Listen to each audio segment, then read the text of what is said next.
was used, but alternately sun and shadow fill the boxes that compose its rings. The Inca called this the hitching post of the sun. With it they marked the seasons, but it also had a religious purpose. It served to tie the Inca directly with the stars from which they claimed descent. And perhaps their claim was also made for all mankind.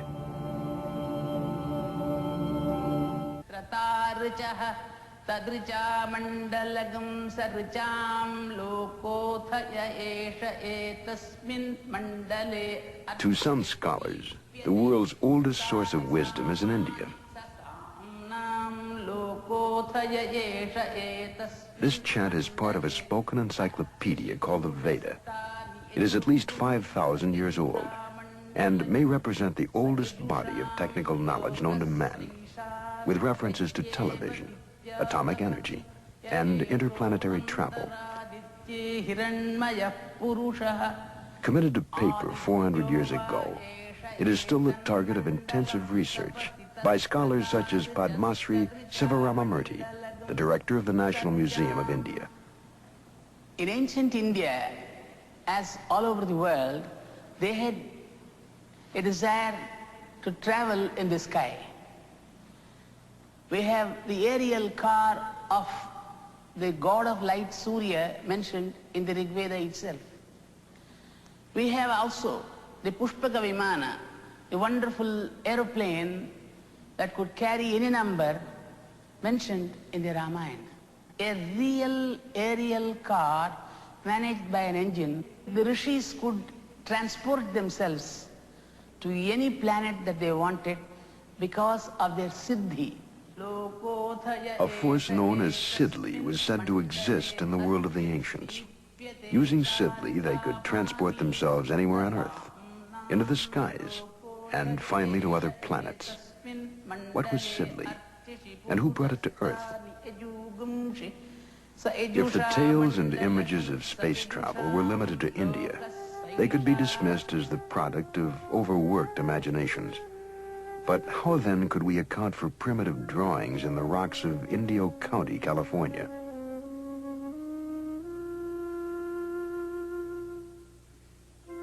In the 20th century, we accept the existence of spacecraft. What event could possibly have inspired this 14,000-year-old drawing of a spaceship landing on the Earth?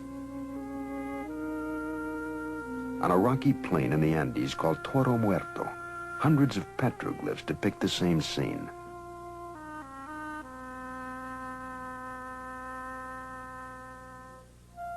Are ancient figures with spacesuit-like costumes the record of beings actually encountered? And where did the Indians of Colombia find models for these golden helmeted figures sculpted more than 1,000 years ago?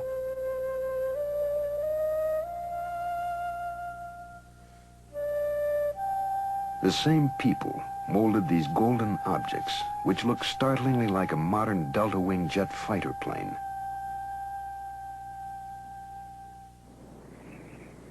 Could flight have played a role in the construction of this rocky fortress in Peru? Called Ollantaytambo, it spans a pass through the mountains that link the jungle with the sea. The Inca builders were accomplished stonemasons who built a chain of fortresses across the Andes. Nowhere is there an explanation for the technology used to carry enormous pink slabs, each one more than 60 tons, from this mountain where they were quarried, across the river and valley, and then 10,000 feet up the face of Ollantaytambo.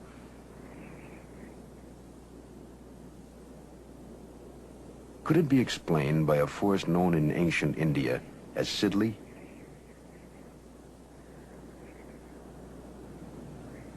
Cusco, once the capital of the Inca Empire, is a mixture of Spanish and Inca architecture. The walls of this street contain a stone that has 12 angles cut within it. So tightly do the stones fit that no mortar was ever used to join them together, and not even a knife blade can be slipped between the joints. The wall once formed a part of an Inca temple of the sun. The Spanish conquistadors used the walls built by the Inca as the foundation of a church.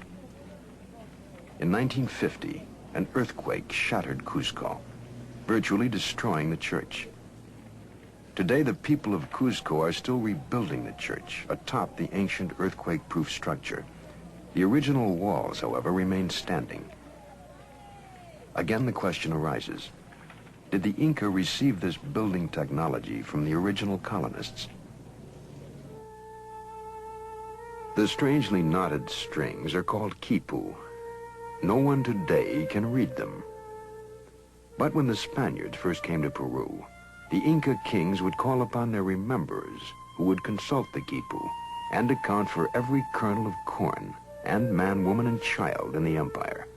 But the kipo were more than a numerical accounting system, for with it an accomplished rememberer could call forth epic poems, historic dates, and events.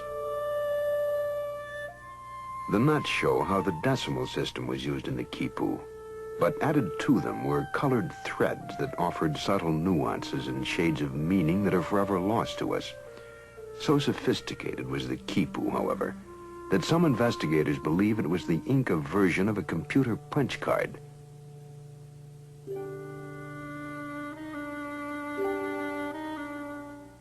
An enormous crystal was placed in a Mochica grave more than 1,500 years ago. It is among the hardest of all minerals, yet it was cut, polished, and shaped by a technology that theoretically could not have existed at that time. Other hands carved this skull. The British Museum calls it 15th century Aztec. But why would the Aztecs, who never created naturalistic art, suddenly render in crystal a skull? The bead is turquoise, another extremely hard gemstone. It is 1,700 years old and was probably part of a necklace or bracelet.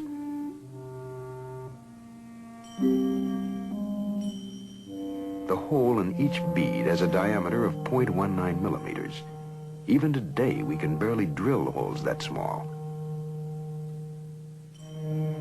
The ibis is native to Egypt, but it was carved into an ancient stone printing roller found on the Pacific coast of South America, 8,000 miles from Egypt.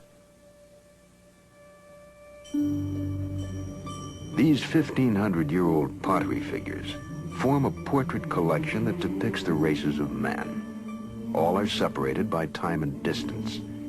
And yet somehow the potters of an Indian tribe called the Mochica cataloged races they theoretically should never have encountered.